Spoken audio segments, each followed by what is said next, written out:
Hi, ഇന്ന് നമ്മൾ നോക്കാൻ പോകുന്നത് കുറച്ച് കറണ്ട് അഫയേഴ്സാണ്. ഒന്നാമത്തത്, കലാമണ്ഡലം ഫെലോഷിപ്പ് നേടിയ നർത്തകി കലാമണ്ഡലം സരസ്വതി. 59ാമത് ജ്ഞാനപീഠം പുരസ്കാരത്തിന് അർഹനായത് വിനോദ് കുമാർ ശുക്ല. ഗുരുവായൂരപ്പൻ ട്രസ്റ്റിൻ്റെ 2024 ഓടക്കുഴൽ പുരസ്കാരം നേടിയത് കെ അരവിന്ദാക്ഷനാണ് ഗോപ എന്ന നോവലിന്. രാജ്യത്ത് ഏറ്റവും കുറഞ്ഞ ശിശുമരണ നിരക്കുള്ള സംസ്ഥാനം കേരളം. രാജ്യത്ത് ഏറ്റവും കൂടിയ ശിശുമരണ നിരക്കുള്ള സംസ്ഥാനം മധ്യപ്രദേശ്. സ്കൂൾ വിദ്യാർത്ഥികളുടെ പഠനം എളുപ്പമാക്കുന്നതിന് വേണ്ടിയുള്ള കേരളത്തിലെ ആദ്യത്തെ ലേണിംഗ് പ്ലാറ്റ്ഫോമാണ് സുബലേൺ.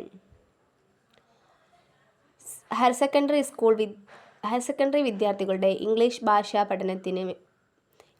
ഭാഷാ പഠനം മെച്ചപ്പെടുത്തുന്ന നൂതന പദ്ധതിയാണ് ഹലോ ഇംഗ്ലീഷ്.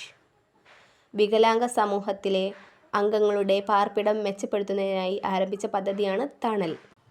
വ്യാജ വാർത്ത തടയുന്നതിനായി കേരള സർക്കാർ ആരംഭിച്ച സ്പെഷ്യൽ ക്യാമ്പയിനാണ് സത്യമേവ ജയതേ. മാർച്ച് 12 പുകവലി വിരുദ്ധ ദിനം. Theme no to smoke, yes to life.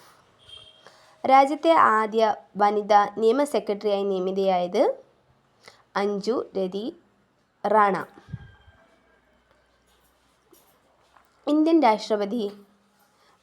രാഷ്ട്രപതി ഭവനിലെ മുഗൾ ഗാർഡൻ്റെ പുതിയ പേര് അമൃത് ഉദ്യാൻ.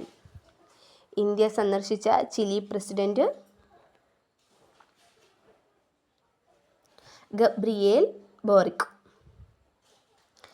ഏറ്റവും കൂടുതൽ നദീതീര ഡോൾഫിനുകൾ കാണപ്പെടുന്നത് ഉത്തർപ്രദേശിലാണ്.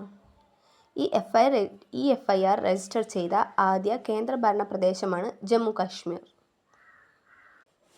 കലാമണ്ഡലം ഫെലോഷിപ്പ് നേടിയ നർത്തകി കലാമണ്ഡലം സരസ്വതി. 59ാമത് ജ്ഞാനപീഠ പുരസ്കാരത്തിന് അർഹനായത് വിനോദ് കുമാർ ശുക്ല. ഗുരുവായൂരപ്പൻ ട്രസ്റ്റിൻ്റെ 2024 ഓടക്കുഴൽ പുരസ്കാരം കെ അരവിന്ദാക്ഷൻ ഗോപ എന്ന നോവലിന്. രാജ്യത്ത് ഏറ്റവും കുറഞ്ഞ ശിശുമരണ നിരക്കുള്ള സംസ്ഥാനം കേരളം. രാജ്യത്ത് ഏറ്റവും കൂടിയ ശിശുമരണ നിരക്കുള്ള സംസ്ഥാനം മധ്യപ്രദേശ്.